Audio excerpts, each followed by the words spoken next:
हम अपने पीछे के काम को नहीं देखते, आगे की काम को देखते हैं कि किसने क्या अच्छा किया, मार्केट में कुछ अच्छा मिल रहा है कि नहीं। भाई, हम जैसी ध्वनि उत्पन्न करते हैं वैसा ही भाव प्रकट होता है, वैसा ही प्रभाव पड़ता है, वैसा ही वायुमंडल बदलता है, वैसा ही प्रकृति अपना रूप बदलती है। कुछ खास देवी देवताओं की पूजा करनी चाहिए 33 करोड़ में से? हमारे लिए कौन देवता बने हैं? तो मुझे लगता है आज थोड़ा सा अगर आप क्लियर करें तो उसमें। आज हम जिसकी पूजा करने की बात कर रहे हैं, दरअसल हमें उनके साथ बेसिक से ही जुड़े रहना चाहिए। हम बेसिक से जुड़े नहीं हैं अपने अध्यात्म से, प्रकृति से, तो आज पूजा करने की बात करते हैं। तो अब पूजा को एक विधि समझ लिया गया। पहले पूजा की जो विधि और पद्धति थी वो एक कर्तव्य जैसा था। सुबह सो के उठना, नहाना धोना, सूर्य को अर्घ देना, दीपक जलाना वगैरह वगैरह, जो भी और पद्धति हैं। दरअसल इतनी ऊर्जाएं, इतनी शक्तियां, इतनी सारी चीज़ें इस सृष्टि में हैं और हर वो चीज़ मिल करके ही किसी का जीवन और किसी का प्राण बनती हैं, हमारा आपका प्राण बनती हैं। तो हमारे शास्त्र ने उनको सम्मानित करने के लिए देवी देवताओं के दर्जे पे रखा कि हम उनका सम्मान करें, ताकि उनका हम कभी अनादर न करें, क्योंकि उनसे हमें जीवन मिल रहा है, प्राण मिल रहा है। अगर हम वायु के प्रति श्रद्धा भाव नहीं रखेंगे, सम्मान नहीं करेंगे, देवता स्वरूप पूजेंगे नहीं, तो वायु प्रदूषित होगा और उसी प्रदूषित वायु से हम श्वास लेंगे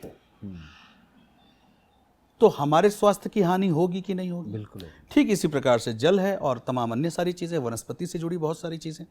तो देवी देवताओं का 33 करोड़ होने का ये मेरे हिसाब से ये परिलक्षित करता है कि जो भी सृष्टि की आवश्यक और प्राणदायी चीज़ें हैं, जो ऊर्जाएं हैं, जो ब्रह्मांड में जो ब्रह्म ने जिनकी उत्पत्ति कर रखी है प्राणदान देने के लिए, वो सब देवता स्वरूप हैं, नंबर 1। नंबर 2, अब जहाँ तक पूजने का सवाल है, तो जैसा मैंने बताया कि पहले एक जीवन शैली थी, आज वो जीवन शैली हमारी नहीं रह गई। हम वनस्पति से दूर हैं, हम प्रकाश से दूर हैं, हम शुद्ध वायु से दूर हैं, हम शुद्ध जल से दूर हैं। आज हम जो पानी पीते हैं उस पानी में मिनरल्स और सोडियम्स नहीं होते। आज हम जो ऑक्सीजन ले रहे हैं जिस वातावरण में, उसकी शुद्धि आपको पता ही है। आज हम जो वनस्पति, जो फल, जो सब्जियां खा रहे हैं उसकी आपको शुद्धता पता है। तो जब जो चीज़ शुद्ध ही नहीं है, पोषण कहाँ से होगा? और जब पोषण नहीं होगा तो प्राणदायक कहाँ से होगा? प्राणदायक नहीं होगा तो हम चिरंजीवी कैसे होंगे? और जन्म लिए हैं तो जीने के लिए लिए हैं, चिरंजीवी होने के लिए लिए हैं, लंबी आयु जीने के लिए हुए। तो हमने, जैसा मैंने बताया कि हमने अपना, ये एक साइकिल है, हम अपने पीछे के काम को नहीं देखते, आगे की काम को देखते हैं कि किसने क्या अच्छा किया, मार्केट में कुछ अच्छा मिल रहा है कि नहीं। भाई, फल अच्छी मिल रही है कि नहीं? अरे वो फल अच्छा आएगा कहाँ से? हमारे ही आप जैसे लोग तो अच्छा फल पैदा करेंगे तब तो आएगा। तो हमें कभी कभी उल्टा चक्कर भी देखना चाहिए कि हम जो दिनचर्या अपने जीवन में जो कुछ भी कर रहे हैं, प्रकृति के प्रति, प्रकृति से उपजने वाले हर एक व्यवस्था, जो भोजन दे, पानी दे, जल दे, हवा दे और तमाम सारी चीज़ें, औषधियाँ दे, वनस्पति दे, वो हम कितना उसमें सहायक हो रहे हैं कि वो उसका प्रतिफल हमें घूम करके ये मिल रहा है कि जब हम उसका लाभ लेने जाएं तो हमें भी वो उतना ही शुद्ध और उतना ही पोषक मिले। तो मेरे अपने विचार से ये जो 33 कोटि देवी देवता जिन्हें कहते हैं, वो औषधियों के रूप में, वनस्पति के रूप में, प्रकृति के रूप में, ग्रह नक्षत्रों के रूप में, फोर्सेस के रूप में, एनर्जी के रूप में, मैग्नेटिक पावर के रूप में, ग्रेविटेशनल फोर्स के रूप में, तमाम अन्य प्रकार से जितनी भी सृष्टि की जो व्यवस्थाएं हैं, मेरे हिसाब से वो देवी देवता हैं। अब पूजा पाठ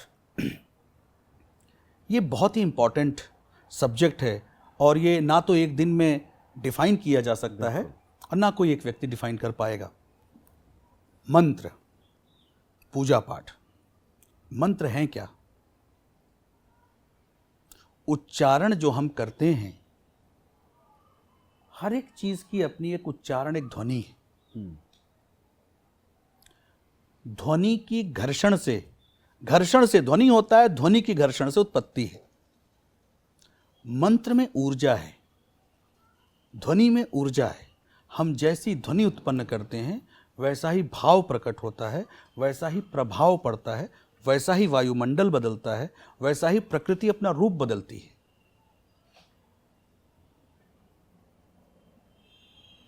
और देवता से इसको जोड़ दीजिए। समझ लीजिए कि शक्ति की देवता काली हैं, दुर्गा हैं। अब इनके मंत्रोच्चारण से कौन सी ध्वनि उत्पन्न होती है? ओम ऐं ह्रीं क्लीं चामुंडाये विच्चे, ओम ग्लौं हुं क्लीं जुं सः, ज्वालय ज्वालय ज्वल ज्वल प्रज्वल प्रज्वल, ऐं ह्रीं क्लीं चामुंडाये विच्चे, ज्वल हं सं लं छं फट स्वाहा। क्या अब इस मंत्र की जो ध्वनि है, आप इसको प्रैक्टिस जब करें, दिन में आप इसको 100 बार 108 बार बोलें, तो आप इसके प्रभाव और इसकी अनुभूति को खुद महसूस करेंगे, मतलब खुद अनुभव कर पाएंगे। थोड़ा विधि होती ही है। अगर आप बिना विधि भी करना चाहें तो पहले बिना विधि शुरू करें, देखें तो ये मंत्र हैं क्या, इनका प्रभाव क्या है,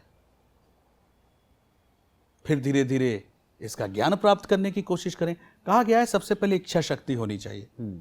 इच्छा शक्ति के बाद ज्ञान शक्ति बहुत आवश्यक है। फिर उसका ज्ञान लें, उसके बाद क्रिया शक्ति, फिर उसको क्रियान्वयन करें जी, फिर उसका इस्तेमाल करें, उसको प्रयोग में लाएं। अब इसी देवी की, इसी शक्ति की, इसी दुर्गा की, काली की और दूसरी भी मंत्र हैं, वो भी शक्ति के भाव को उद्घोषित करते हैं। उसका अलग अलग महत्व है। किस परिस्थिति में हमें कौन सी ऊर्जा चाहिए, हम किस परिस्थिति में असहाय हो रहे हैं जिससे कि हमें प्रकृति की ऊर्जा चाहिए, और उस ऊर्जा के लिए हम ध्वनियों के माध्यम से, मंत्रों के माध्यम से उन ऊर्जाओं से जुड़ते हैं जिन ऊर्जा को हम देवता मानते हैं।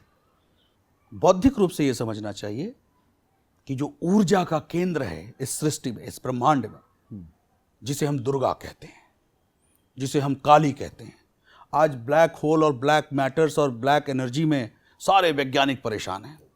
ये है कहाँ, कैसे है, कब शुरू होता है, कहाँ जाता है, कुछ नहीं पता। हमने मान लिया काली है।